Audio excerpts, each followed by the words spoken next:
Out in the vast, harsh Gobi Desert in China, there's this incredible engineering marvel that's taking on one of the biggest, thorniest problems with solar power. And what it promises? Well, it's basically a sun that never sets. So let's just get right to it, because this is the big question, right?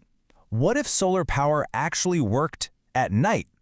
I mean, we all know solar panels are fantastic when the sun's out, but the moment it dips below the horizon, they're done. Well, this project has a pretty radical answer to that problem. So let's set the scene. We're out in the Gobi Desert, a place of extremes, wild temperature swings, hardly any water. And right there, rising up from the sand, is this totally new kind of power plant. It's a thermosolar plant, and its whole purpose, its entire reason for being, is to conquer the night. And here's the key thing to understand, what makes it so different. You have to kind of forget what you know about regular solar panels for a second. This plant doesn't just capture sunlight, it captures the sun's heat. And by storing that intense heat, it can keep churning out electricity long after sunset, basically around the clock. Okay, so how on earth does this colossal desert star, actually work? Let's get into the nuts and bolts of the engineering behind it. All right, the core technology is called concentrated solar power, or CSP for short. Now, picture this. Thousands and thousands of mirrors, a whole sea of them, all moving together in perfect sync. Their one job? To focus all of that sunlight onto a single, tiny point, creating an absolutely insane amount of heat. And this comparison really spells it out perfectly. You got your normal PV panels, right? They take light and turn it directly into electricity. It's instant, but when the sun's gone, so is the power. Now look at CSP. It uses heat to create steam that turns turbines, like an old-school power plant. But the crucial, game-changing difference is that it can store that heat, and that's what lets it keep going all night. So let's walk through how it works, step by step. First, that sea of mirrors we talked about focuses all that sunlight onto one spot on a central tower. Second, that incredible heat melts a special kind of salt to over 500 degrees Celsius. Think of it like a giant battery, but instead of storing electricity, it's storing heat. Third, that ridiculously hot molten salt is used to boil water, creating super high-pressure steam. And finally, that steam spins a turbine, generating electricity on demand. It's really that simple and that complex. And the scale is just mind-boggling. We're talking about a facility that covers 7.8 square miles. To give you some perspective on that, this incredible field of mirrors is so huge that you can actually see it from space. Just wow. But this is the number that changes everything. 15 hours. The plant can store enough of that heat energy to run at full power for 15 hours straight with zero sunlight.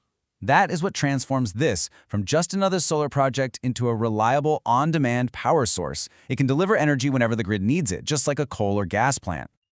But, the story here isn't just about megawatts and stabilizing the power grid. The impact of this project goes way beyond that. It's actually transforming lives, and maybe even the desert itself. So in terms of pure output, the plant can power about 200,000 homes.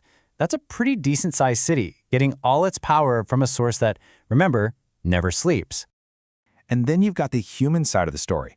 The source points out that workers who used to rely on things like herding or farming in really tough conditions have now gotten technical training. They have new skills, new opportunities. This project has basically empowered a whole new generation with stable, high-tech jobs. And here's something really cool, a totally unexpected side effect.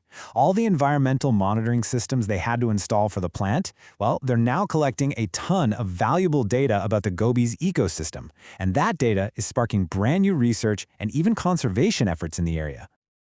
All right, let's pull the camera back a bit because the ripple effects from this one plant in the Gobi are genuinely global. This isn't just a power station. You could argue it's a statement piece, one that could literally redraw the world's energy map.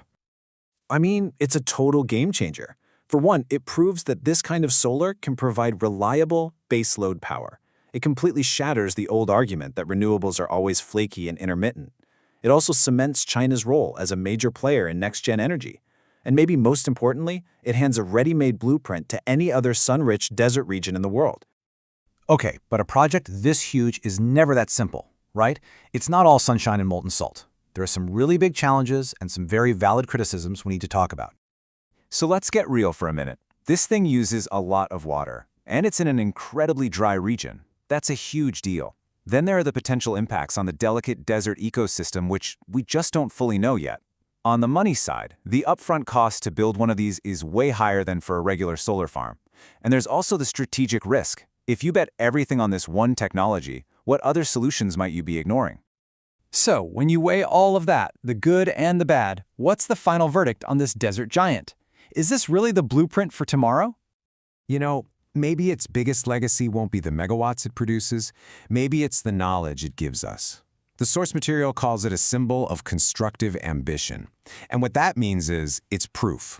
It's proof that we can actually build solutions that are as big and audacious as the problems, like climate change, that we're trying to solve. And that kind of leaves us with one last big idea to chew on. This project took one of the toughest, most unwelcoming environments on the planet and turned it into a powerhouse for clean, reliable energy. So it makes you wonder, doesn't it? Are the world's harshest deserts actually the key to a sustainable future?